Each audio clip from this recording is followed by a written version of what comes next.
بسم اللہ الرحمن الرحیم اللہم صلی علی سیدنا مولانا محمد وعلی آل سیدنا مولانا محمد وبارک وسلم علیہ۔ حضرت سیدنا عیسیٰ ابن مریم علیہ السلام کب تشریف لائیں گے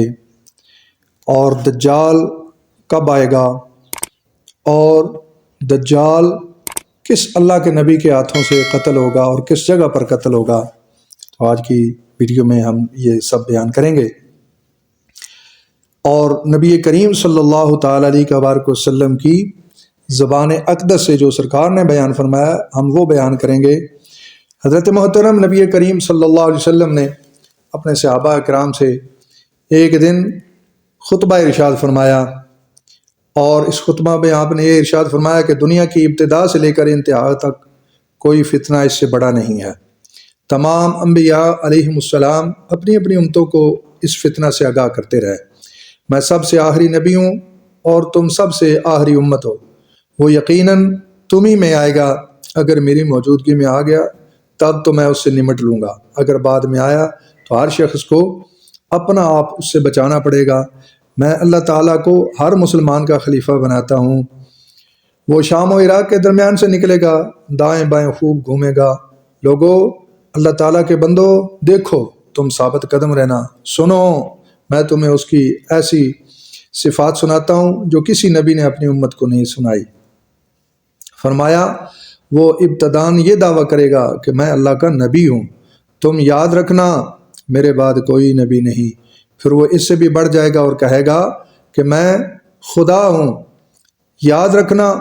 خدا کوئی نہ آنکھوں سے کوئی نہیں دیکھ سکتا، ہاں مرنے کے بعد دیدار باری تعالیٰ ہو سکتا ہے۔ اور سنو وہ کانا ہوگا اور تمہارا رب کانا نہیں۔ اس کی دونوں آنکھوں کے درمیان کافر لکھا ہوگا، جسے ہر پڑھا لکھا اور ان پڑھ غرض کے ہر ایمان والا پڑھ لے گا۔ اس کے ساتھ آگ ہوگی، اس کے ساتھ باغ ہوگا، اور اس کی آگ دراصل جنت ہے، وہ جنت جو اللہ رب العزت نے اپنے پیارے بندوں کے لیے بنائی ہے، اور اس کا باغ دراصل جہنم ہے جو اللہ تعالیٰ نے اپنے گناہ گار نافرمانوں کے لیے بنا رکھی ہے، جس کے جنت اور جہنم کا ذکر قرآن پاک میں احادیث مبارکہ میں ہے۔ فرمایا سنو تم میں سے جسے وہ آگ میں ڈالے گا وہ اللہ تعالیٰ سے فریاد رسی چاہے اور سورۃ الکہف کی ابتدائی 10 آیات پڑھے، اس کی وہ آگ اس پر ٹھنڈک اور سلامتی بن جائے گی، جیسے کہ سیدنا خلیل اللہ علیہ السلام پر نمرود کی آگ گلزار ہو گئی۔ سرکار دو عالم صلی اللہ علیہ وسلم نے فرمایا اس کا ایک فتنہ یہ بھی ہوگا کہ وہ ایک اعرابی سے کہے گا اگر میں تیرے مرے ہوئے ماں باپ کو زندہ کر دوں پھر تو مجھے رب مان لے گا نا؟ وہ اقرار کرے گا۔ اتنے میں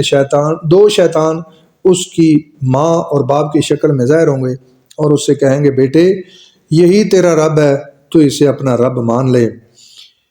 اس کا ایک فتنہ یہ بھی ہوگا کہ وہ ایک شخص پر مسلط کر دیا جائے گا، اسے آرے سے چروا کر 2 ٹکڑے کروا دے گا، پھر لوگوں سے کہے گا کہ میرے اس بندے کو دیکھنا، اب میں اسے زندہ کر دوں گا، لیکن پھر بھی یہی کہے گا اس کا رب میرے سوا اور ہے۔ چنانچہ یہ اسے اٹھائے بٹھائے گا اور یہ خبیث اس سے پوچھے گا کہ تیرا رب کون ہے، تو وہ جواب دے گا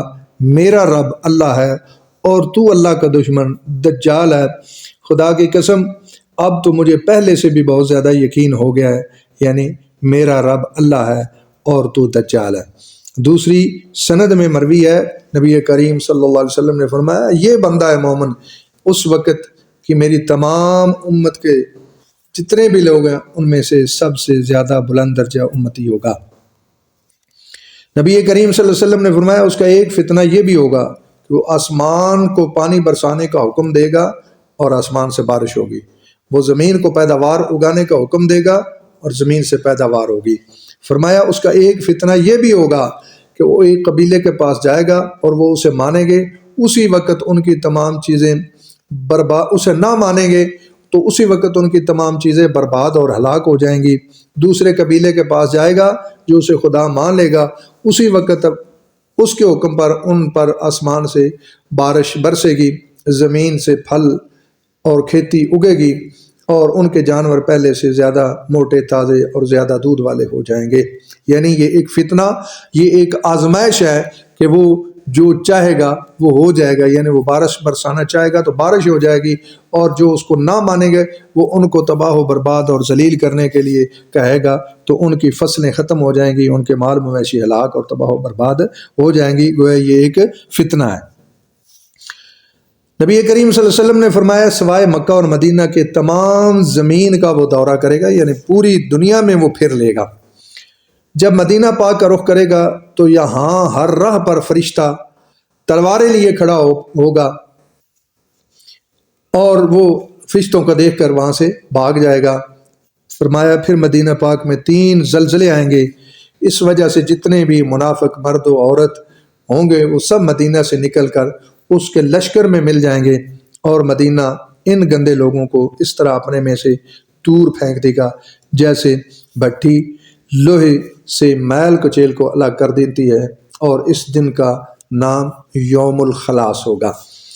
حضرت ام شریک رضی اللہ تعالیٰ عنہ نے حضور صلی اللہ علیہ وسلم سے دریافت کیا، یا رسول اللہ صلی اللہ علیہ وسلم اس دن عرب کہاں ہوں گے؟ فرمایا اولاً تو ہوں گے ہی بہت کم،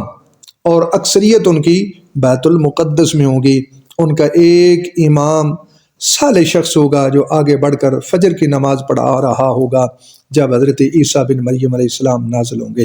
یہ امام اپنے پچھلے پیروں ہٹے گا تاکہ حضرت عیسیٰ علیہ السلام آگے بڑھ کر جماعت کروائیں، لیکن حضرت عیسیٰ علیہ السلام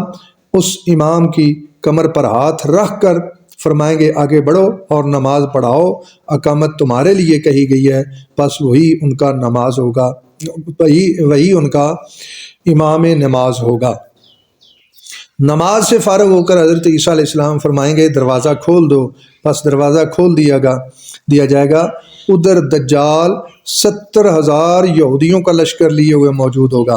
جن کے سروں پر تاج اور جن کی تلواروں پر سونا ہوگا۔ دجال حضرت عیسیٰ علیہ السلام کو دیکھ کر اس طرح گھلنے لگے گا جس طرح نمک پانی میں گھلتا ہے، اور ایک دم پیٹھ پھیر کر بھاگنا شروع کر دے گا، لیکن حضرت عیسیٰ علیہ السلام فرمائیں گے خدا نے مقرر کر دیا ہے کہ تو میرے ہاتھ سے ایک ضرب کھائے گا، تو اسے ٹال نہیں سکتا۔ چنانچہ حضرت عیسیٰ علیہ السلام اس کا پیچھا کرتے ہوئے اسے باب لد کے پاس پکڑیں گے اور وہیں اس کو آپ قتل کر دیں گے۔ اب یہودی بدحواسی سے منتشر ہو کر بھاگیں گے، لیکن انہیں سر چھپانے کو جگہ نہ ملے گی۔ ہر پتھر،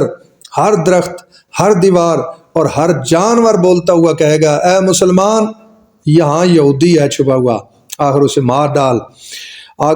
ڈال۔ ہاں ببول کا درخت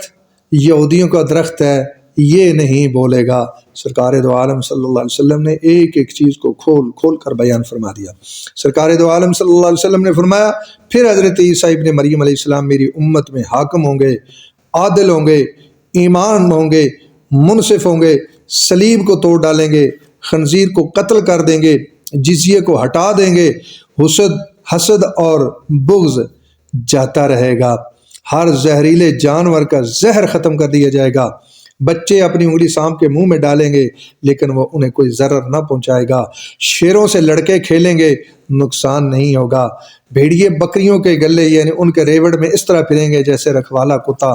تمام زمین اسلام اور اصلاح سے اس طرح بھر جائے گا جیسے کوئی برتن لبا لب پانی سے بھرا ہوا ہو، سب کا کلمہ ایک ہو جائے گا، اللہ کے سوا کسی کی عبادت نہ ہوگی، لڑائی اور جنگ ختم ہو جائے گی،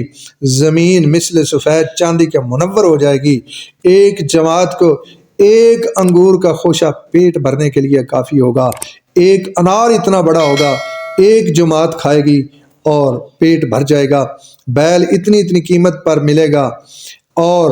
گھوڑا چند درموں پر ملے گا۔ لوگوں نے پوچھا اس کی قیمت گر جانے کی وجہ کی ہوگی؟ فرمایا اس لیے کہ لڑائیوں میں اس کی سواری بالکل نہ لی جائے گی۔ دریافت کیا بیل کی قیمت بڑھ جانے کی کیا وجہ ہے؟ فرمایا اس لیے کہ تمام زمین میں کھیتیاں ہونی شروع ہو جائیں گی۔ دجال کے ظہور سے 3 سال پیشتر یعنی دجال کے آنے سے پہلے 3 سال سخت قحط سالی ہوگی، پھر پہلے سال بارش کا تیسرا حصہ بحکم خدا روک لیا جائے گا اور زمین کی پیداوار کا بھی تیسرا حصہ کم ہو جائے گا، پھر دوسرے سال اللہ آسمان کو حکم دے گا کہ بارش کی 2/3 روک لے